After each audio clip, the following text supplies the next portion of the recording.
quite soon. So I'm just going to give it time for a quick opportunity for the panelists to respond. So is there anybody who wants to take up any of the points? There was a democratic revolution and the power of the crime, victims of libel, narratives of meaning, and points around citizens' income. So yeah, anybody want to make any points about those? On the narrative one, the filter point, I would like to just quickly respond, and then I'm going to have to run, I'm afraid. Oh, okay, so we're going to have to be really quick here. So, I'm really glad you mentioned filters, and to the chap who said nobody mentioned socialism or Marx, there was a picture of Napoleon, the pig, in my presentation. Speaking of filters, I really think that it's one of the big problems we face is this expectation that everyone can be involved in the public forum. And filters are inevitable because we're living in an increasingly abundant economy where all sorts of things are abundant. But the one thing we can't, at least yet, multiply in abundance is time and life. And there's just not enough time for everybody to listen to everybody's point. I mean, this forum is a really good example of, like, we're all frustrated sitting here, we all want to make our point. And listen, we get tired, there's only so much capacity a human brain can take. So unless we become the Borg and, like, actually get cyborg physiological, skills, someone's going to have to provide a filter. It's inevitable. Now, obviously the media, the standing media, how do I see it from the FT's point of view? Yes, there's always constantly people trying to manipulate me. I get more email from PRs than anybody else. Are we under pressure to, like, hide or bury stories? No, we're not. We genuinely are not. I know you won't believe me, but I write whatever I want. It's amazing how much freedom I have. And the only concern we have is something like libel really gets my goat, because I find it very, is that an expression even? I don't know.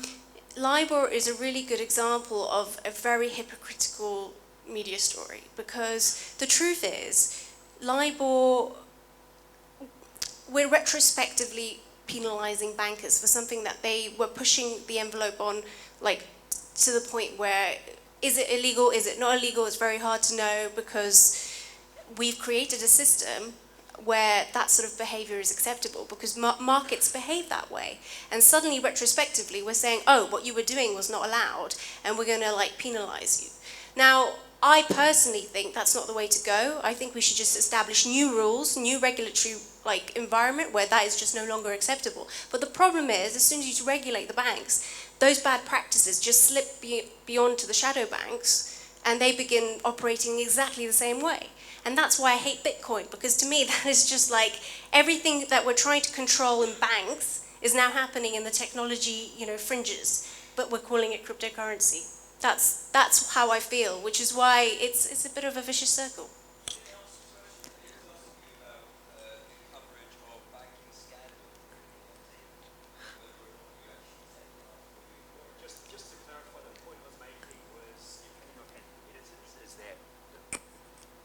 The position I've had from editors at most of the broadsheets has been that they will not cover, say for instance, the fact that public authority might have lost millions of pounds because of market manipulation until there's been a legal case taken and it's in writing, i.e.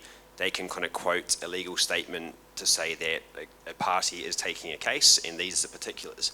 And this is coming from the FT, I might add.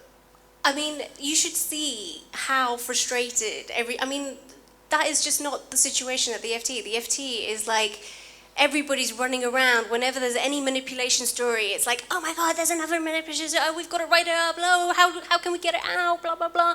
And yes, of course, we're conscious of being sued because we don't have any revenue. That was the whole point of my presentation, was nobody's prepared to pay for our objective content. So we have to depend on advertising or really bad practice, social media, bullshit events, side market stuff.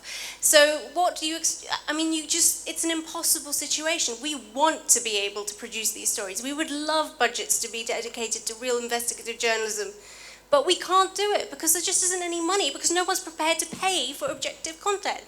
Okay. Thank you. It's a robust defense and a good question. Thank you. Okay, so we really need to wrap up soon. So just like a quick response. I would like to make a point that I think will be controversial for many of you. The Financial Times is more subversive than the Morning Star in this country. But let me tell you where it has to pull its punches. I can cite half a dozen features and stories over the last 2 or 3 years where writers have said, and they've said it in their editorials, what we really need is a tax on land values. And then Martin Wolf, where he comes back to this story, and he's done so several times, adds, but the problem is it's not practical politics. If it were practical politics, they would be campaigning for a change in the fiscal system. Martin Wolf is a devotee of a switch in the fiscal burden on this country, but you know what? We've all let them down at the Financial Times because it's up to us to deliver the constituency, the political reality. If they think it's not politically feasible, it's because we haven't done our job. So don't knock the bankers when we fail to deliver the ability of the Financial Times to campaign on the kind of reform that would subvert the power in this country. Okay, thank you. So I think you're talking there about a social movement, which I very much think Occupy is part of. John, can you just say something very quick? Yeah, I'll really try and have to go. I virtually disagree with everything Fred says, apart from one thing. The only thing I agree with Fred is that the Financial Times often says the truth, and the reason why that is the case is because it speaks for the capitalist class, and they need the truth, and we are given the lies in the mass media.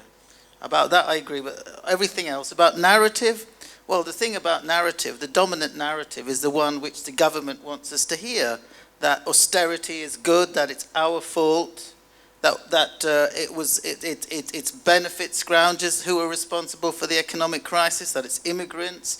This is the dominant narrative. And our narrative isn't able to get out because we don't control the media. The media ignores our story. And we've somehow got to break through that. And that's what things like occupying Parliament Square are trying to do. And I don't think you should knock people who are actually fighting to change things. There's far too little resistance in this country. We need to have more, not less. And I think Tony Benn. I just want to finish with what Tony Benn said about power, because I do agree with the gentleman. Actually, Westminster isn't the centre of power, although it claims to be. But he had some interesting questions. He said he had 5 questions. I can't remember all of them, but one of them was, what power do you have? In whose interest do you exercise it? And the most important one is how can we get rid of you? And I think that, that is the power we need, is to get rid of these people who misrule us.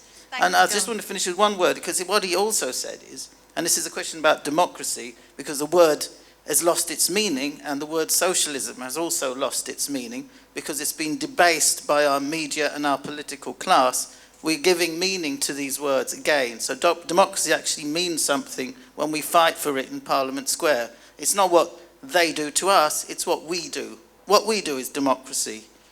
And I just want to finish, I think Tony Benn said, every generation has to fight, and those with power hate democracy, and every generation has to fight and to win and keep it. And that means you and me, and here and now. Brilliant.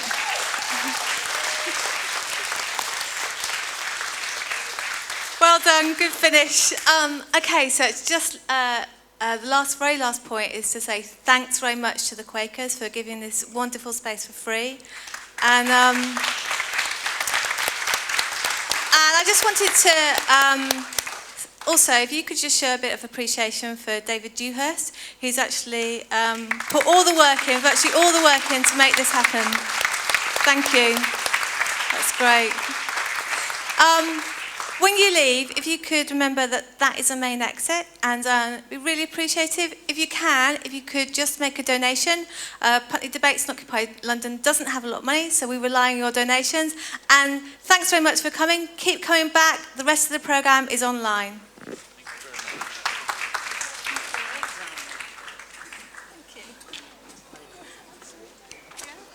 you.